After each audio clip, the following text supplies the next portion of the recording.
আসসালামু আলাইকুম রহমতুল্লাহ। ভাই, আপনারা তো সবাই আন্দোলন নিয়ে ব্যস্ত। এই আন্দোলনের পিছনে কারা, সামনে কারা, এই জিনিসগুলো আগে বুঝতে হবে। এই যে অটো রিক্সা নিয়ে যে আন্দোলনগুলো করতেছে, এটা তো সরকার চাইলেই যে কোনো সময় অটো রিক্সাগুলো বন্ধ করে দিতে পারে। কিন্তু হঠাৎ করে বন্ধ করে দেওয়া মানে কি? হঠাৎ করে করে দেওয়া মানে হচ্ছে আন্দোলন আরো তীব্রতর করা। আপনাকে বুঝতে হবে যে শিকড় থেকে যদি আমরা উপড়ায় ফেলতে পারি, সেই আন্দোলন হঠাৎ করেই বন্ধ হয়ে যাবে। হয়তোবা একটু সময় লাগবে। আপনারা যদি এই যে ইম্পোর্ট করতেছে, যারা ব্যাটারি ইম্পোর্ট করতেছে, মোটর ইম্পোর্ট করতেছে, অটো রিক্সার যে অ্যাক্সেসরিজ, এগুলো যারা ইম্পোর্ট করতেছে তাদেরকে আপনি বন্ধ করেন।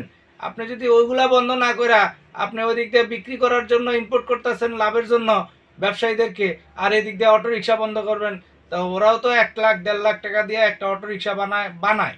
ওরা এই অ্যাক্সেসরিজগুলো কোথা থেকে কিনে? অবশ্যই মার্কেট থেকে কিনে। যেখানে মার্কেট প্লেসে যারা এই ইনপুটগুলো করতেছে, এটা তো সরকারের বাইরে না। এটা তো বুঝতে হবে যে কারা ইনপুট করে, কি নামে ইনপুট করে। এটা আইন করেন যাতে অন্তত যেখানে এই অটো রিক্সার অ্যাক্সেসরিজ পাওয়া যাবে তাকে আইনের আওতায় নিয়ে আসতে হবে। এখন যদি আমরা এই অটো রিক্সার অ্যাক্সেসরিজ ক্রয় বিক্রয়টা বন্ধ করতে পারি, হয়তোবা যে অটোগুলো আছে, যারাই আছে, একটা সময় দেখা যাবে যে ওরা যতদিন আছে অতদিন চালাইলো, 1 বছর বা 1.5 বছর বা 5 মাস 6 মাস, 5 মাস 6 মাস পরে তো এমনিই ব্যাটারি নষ্ট হয়ে যায়। সে যখন আর ব্যাটারি কিনতে পারবে না, তখন তো এমনিই সে অটো রিক্সা চালাতে পারবে না। তাতে করে কি হলো, তার চালানটাও উঠে আসলো, আবার সে অটো রিক্সাটাও বন্ধ করে দিল। অবশ্যই আপনি যে কাজটা করতে হবে, সরকারের কাছে একটাই অনুরোধ, অন্তত অটো রিক্সার অ্যাক্সেসরিজ বন্ধ করেন। বন্ধ করলে যতটুকু সময় লাগে এতটুকু সময় অটো রিক্সাওয়ালাদেরকে দেন, যা তারাও গুছায় নেক, যাতে অন্য ব্যবসায় তারা কনভার্ট হইতে পারে। হঠাৎ করে যদি আপনি এতগুলো রিক্সা বন্ধ করে দেন, তাহলে তো আন্দোলন তীব্র হবেই।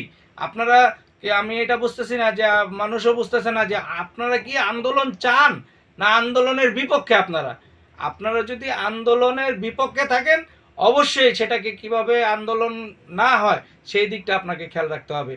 ফ্যাসিস্ট সরকার হাসিনা, ও চলে গেছে। আপনি কি মনে করছেন যে এই ফ্যাসিস্ট সরকারের আমলে যারা ছিল তারা কি পালায় গেছে? তারা তো পালায় নাই।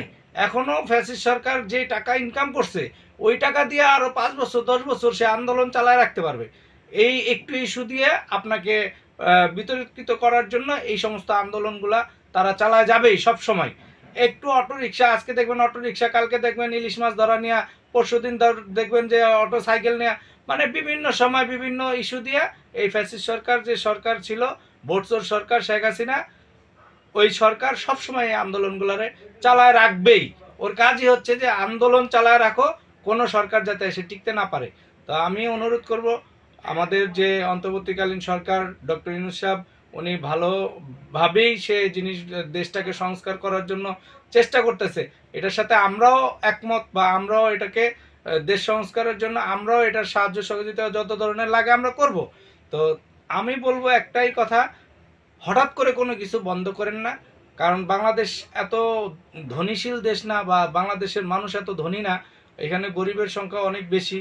তো তাদের পেটে যাতে লাথি না পড়ে, তাদেরকে যাতে সুষ্ঠু মতো চলতে পারে, অবশ্যই তাদেরকে একটা ব্যবস্থা করে আপনারা তাদেরকে এই অটোরিকশাটা বন্ধ করার ব্যবস্থা করেন। আর হঠাৎ করে বন্ধ না করাটাই ভালো। আপনারা অ্যাক্সেসরিজটা বন্ধ করেন, যারা ইম্পোর্ট করে তাদেরকে বন্ধ করেন।